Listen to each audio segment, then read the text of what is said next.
Good morning, I'm Maddie Jansen, and this is the podcast of 17 News at Sunrise. It's everything you need to know to start your day in about 15 minutes. Thanks for joining us. I'm Maddie Jansen. And I'm Alex Fisher. Again, the Saddle Ridge fire broke out in the Sylmar and Porter Ranch areas overnight. That is just south of Santa Clarita. And right now, the fire has scorched more than 4,600 acres. And unfortunately, that number is expected to grow and change. Mandatory evacuations are underway. The fast rate of spread is being blamed on the Santa Ana winds. And for so many people in these areas who were evacuating, they just evacuated or lost their homes during the Woolsey fire back in November last year. And you remember how devastating that fire was. Yeah, so unfortunately, this is an area that is used to these fires. So overnight, the winds have been very gusty in that area. And unfortunately, they're only expected to get worse as we go towards sunrise. That's making it very hard on firefighters. There are several agencies working on this fire. This is the Saddle Ridge fire right now. This is the biggest one down in that area, causing the most problems as far as homes burned, freeways closed, evacuations. However, it's just one of several brush fires down in the Southland. Yeah, unfortunately. And this is just, take a look at these live pictures right now of how chilling these images are. And again, this is all being blamed to those Santa Ana winds. And Maddie, you were even saying that here locally, as you were coming down from Tehachapi down to the 58 this morning, you were noticing those strong winds and those dry conditions. I mean, I will be interested to see what Kevin has to say about the winds up in Tehachapi, because this was the windiest I've seen it, especially in the overnight times. When I was leaving this morning, yesterday we had Tejon live up there, and it was super calm in the nighttime hours, and it picked up during the day. It was so gusty this morning as I was leaving my house and all the way down the 58. I was watching those big rigs, high-profile vehicles. That is something I know they're all going to be watching today. Yeah, and, this is a big eye-opener, what we're seeing to the Southland for what could be potentially an issue for even Kern County. The fire danger is extremely high for us as well. We're not out of the woods in terms of the high fire danger and also the red flag warnings. But this is such a eerie sight to see down in Southern California. And again, it's all been driven by the Santa Ana winds. We've been talking about this for the last couple of days. The forecast still calling for breezy conditions as we go throughout the day here. You can see valley portions. We'll see winds out of the northeast, 20 to 35. And then some of the mountain regions seeing gusts of 55 miles per hour. And that's why the red flag warnings are still in place. And here's a look at the watches warnings right now. And you can see there are numerous down to the Southland this morning. And as we kind of go near the area of concern, this whole area right now still under a fire weather warning until 6 p.m. tonight. That includes Los Angeles, Ventura, Glendale, Oxnard, Santa Clarita, and Thousand Oaks area, and even areas to the south of that. So the fire danger is still extremely high for these areas, and you can see the fire weather forecast throughout the day. The good news is by late tonight, that fire weather forecast pulls back a little bit, and we expect the winds to start to calm down. So it looks like there may be some relief in sight. I want to show you the current wind map right now for this region, Porter Ranch area, San Fernando area. We've got 68 degrees right now, a northeast wind at 16. That is sustained. We've been seeing higher gusts than that, but the key to this is this. Our relative humidity in this area at 7%. That's why we call these fire weather warnings, not only because of the temperatures, the wind, but really the relative humidity. We've got this dry vegetation. So all this plays together in terms of creating these fire conditions, which we're seeing this morning down to the south. So we're going to talk much more about that in just a little bit. 49 degrees for Bakersfield right now. We have a light breeze out of the north-northwest at 7. And as we take a look at the temperatures throughout the day, we will rise into the lower 80s. Let's talk about Tehachapi. They're at 48 degrees right now. Look at the humidity, 10% with a -8 dew point, and we've got an east-southeast wind at 16 miles per hour. This is a very right condition for fire weather. That's why we have to be very diligent throughout the day here with the fire weather warning still in place for our very own Kern County mountains. And you can see the winds right now for Kern County. We do have some gusty winds over the Grapevine and still seeing some of those winds over the 58 and into the Tehachapi area. Here's a look at the overall wind forecast for today. They will continue, but then by late afternoon and tonight, those winds will start to calm, and that'll be good news for all of us, not only in Southern California, but right here in Kern County. And temperatures throughout the day look like this for the Tehachapi area. We're expecting them to rise into the mid-60s, so a comfortable day on the temperatures. I'll have much more coming up in a little bit, but first we'll send it back over to you. All right, Kev, thanks so much. And again, we're talking about several fast-moving brush fires that continue to burn in the Southland this morning. And the one that we've been talking about, this one in Sylmar that broke out last night, is just south of Santa Clarita along the I-5 and 210. Okay, so first off, we talk about the I-5 and 210. Anyone who needs to head south, just a heads up to you, that is going to be very difficult this morning. So many freeways are closed down there right now. But let's take you live and tell you what we're looking at. This is the Saddle Ridge fire. It started last night around 9 p.m. So far, it's grown to about 4,600 acres. As you can imagine, though, it's very hard to get a count of how big this is, as they're just in the midst of trying to catch up to it and battle it overnight. And we should talk about that number of acreage. I mean, it is 4,600 acres right now. That update came about 2 hours ago, and then 2 hours before that, it was about 1,600. So you just can imagine how fast this fire is growing because of those winds. And Kevin just talked about that relative humidity being so low. Prime fire conditions, especially for this area. Yeah, several agencies are down there fighting it. They say as of now 0% containment, and they're fighting against those winds that are just continuing to pick up. Again, it started last night around 9 p.m., 4,600 acres so far. We know that homes have burned because we've seen the video of it. However, they're not able to get a count at this time because it's just such a fluid situation. All right, let's go live now just to demonstrate how difficult it is if you are trying to get down south this morning. We've sent 17's Karen Waugh down south. She's headed right now, Karen.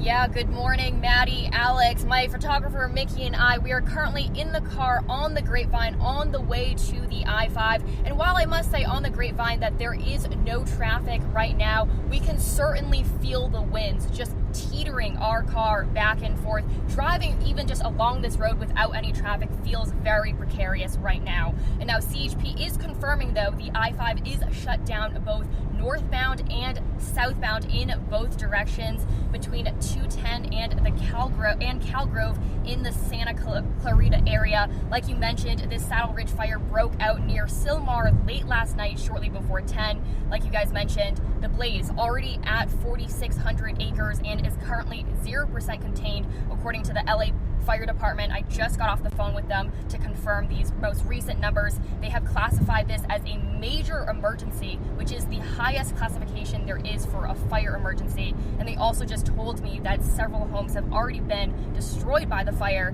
They also confirmed to me that their current count is that 12,700 homes, and that's more than 100,000 people have been affected by a mandatory evacuation. And they currently say that fire crews in LA and Kern County are working together to battle these flames, but certainly they'll have a much better idea once, of course, the sun comes up and there's light and they can have a better assessment of how to approach this situation. But for now, like you said, Maddie and Alex, if you are planning to be on the road to LA this weekend, today, even though there is, like I said, on the Grapevine, not any traffic right now, it is definitely proving to be a very tricky route. The I-5, again, is closed northbound and southbound, especially in that Santa Clarita area. So definitely take that into deep consideration when you're thinking about your weekend plans.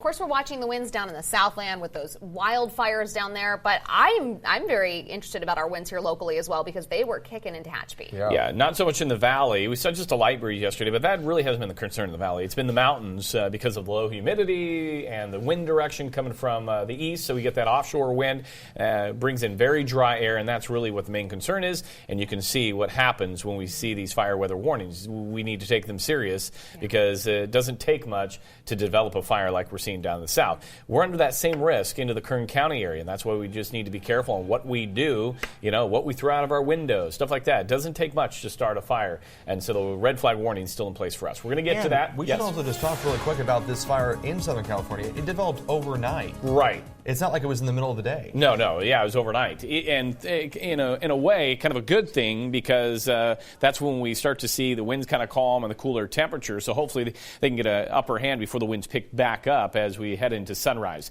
49 degrees in Bakersfield right now, 50 in Delano, 56 out in Taft. And then we have 40s and 50s into the mountains, 48 and cool out of Tehachapi. Overnight for us so far, 49, so relatively cool out there. Our normal high today is 82, 98 the record. record, and skies still remain clear around the state. No changes on that front for us. And right now, temperatures running into the 50s for Fresno. Down to the south, those 50s and almost lower 60s. LA right now at 59, 51 in Las Vegas, and San Francisco. Clear skies, 56, no wind. So the winds have started to calm to the north. And today, daytime highs will be right near 81 in Sacramento, 83 in Fresno, with 70s and 80s down to the south. To the east of us, if you're headed to Vegas, 78 degrees this afternoon.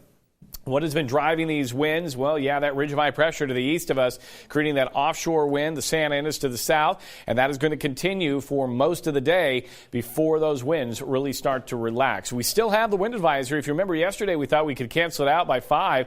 Well, it's still in place through 3 o'clock this afternoon. For the Kern County mountain locations, the fire weather warning, or what we call the red flag warning, still in place for the Kern County mountains through 6 o'clock this evening. So the fire danger is still extremely high in these areas. And you can see the wind forecast. They continue throughout the afternoon. As we head into the evening, we should start to see those winds start to calm down into our mountain communities. But the fire danger is going to continue to be high here throughout today. And then by tomorrow, we start to see some improvements in terms of fire weather in Kern County as well. Let's talk about the air quality. We'll be moderate for you today with an AQI at 83. And today we'll call for sunny and a north-northwest wind 5 to 10. So just a light breeze. 83 in Bakersfield, 81 in Delano, 82 in Taft.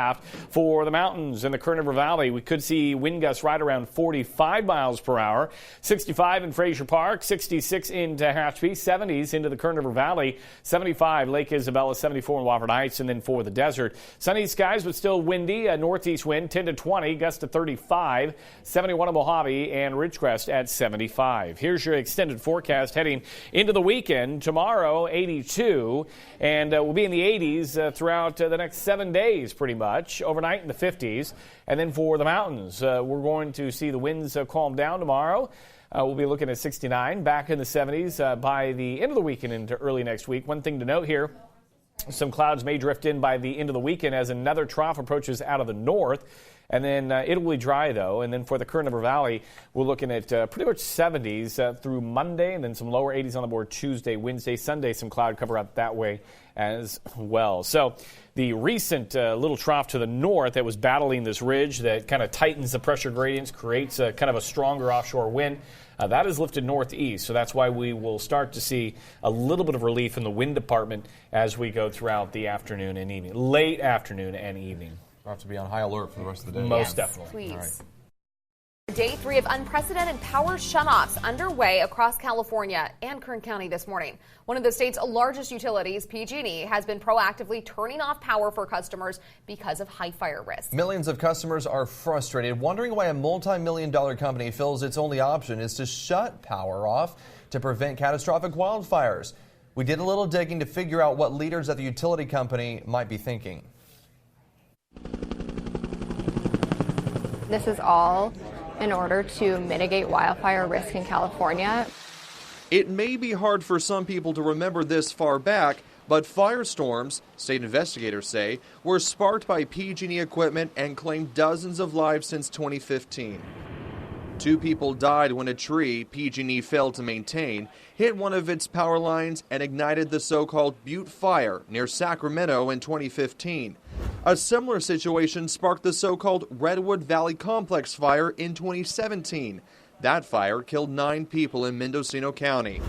The same day, a PG&E power pole failed and another fire exploded. The Atlas fire tore through Napa and Solano counties, and 6 more people lost their lives. Another 4 people died in the so-called Cascade Fire. That firestorm started a day after the Atlas fire, when sagging power lines fell to the ground during high winds. Then last fall, 85 people were killed when flames sparked by PG&E power lines swept through the Northern California town of Paradise. The Camp Fire is the deadliest wildfire in California history. On top of all those fire deaths, add 8 more lives lost in the San Bruno pipeline explosions back in 2010. That's at least 114 people killed as a result of PG&E equipment failures. While people continue to lose their lives in devastating fire events, PG&E executives are still bringing home big bucks in their paychecks. Remember, the utility is a federal company. That means anyone can look up how much money executives earn. So we did. According to a 2018 PG&E joint proxy statement, former CEO Geisha Williams made $8.5 million in 2017. That's more than double the $4.1 million she made in 2016. Williams stepped down back in January, just days before PG&E filed for bankruptcy, as the utility faces lawsuits in the wake of those deadly fires we mentioned. Customers are still in the dark and aren't happy about it. I'm angry at PG&E. You are angry? Yeah, and most of my friends are angry as well. They didn't do what they were supposed to do and keep up with the lines and the power, and their answer to everything is just shut it off so we can't get blamed for it. And it's just it's a major inconvenience that's going to cost companies billions of dollars, and it all could have been avoided. All right, we're back with some breaking news. One school is closed here locally, another on a 2-hour delay due to those public safety power shutoffs. Just getting word from the assistant superintendent that El Tejon Middle School will be closed today because of that shutoff. It still has not had power restored. Again, this is just the middle school. The elementary school is not affected. And Cummings Valley School up in the Tehachapi area is on a 2-hour delay. All other schools will be open and starting at regular time, but Cummings Valley on a 2-hour delay this morning because of the public safety power shutoffs. An overnight crash kills a teen and sends another to the hospital. The California Highway Patrol says just after 1 a.m., a white Cadillac SUV was driving west on Buena Vista Boulevard when it veered left for an unknown reason. The SUV hit a power pole, then continued into a field where it rolled over multiple times. CHP says the juvenile driver was ejected and died at the scene. The juvenile passenger was taken to a local hospital with minor injuries. CHP says neither driver is wearing their seatbelt. Please put on your seatbelts. Seatbelts save lives. The investigation is ongoing. It's unknown if speed was a factor in this crash. The damage to the power pole did cause a power outage in that area, and according to the PG&E outage map, the power was expected to be restored about an hour ago. An update now on a deadly shooting out of South Bakersfield. Police say the shooting happened around 4:20 yesterday afternoon in the 800 block of Melwood Street. A man was found in an alley with multiple gunshot wounds. He was taken to the hospital where he succumbed to his injuries. His identity has not been released. Anyone with information on the shooting is asked to call BPD at 327-7111.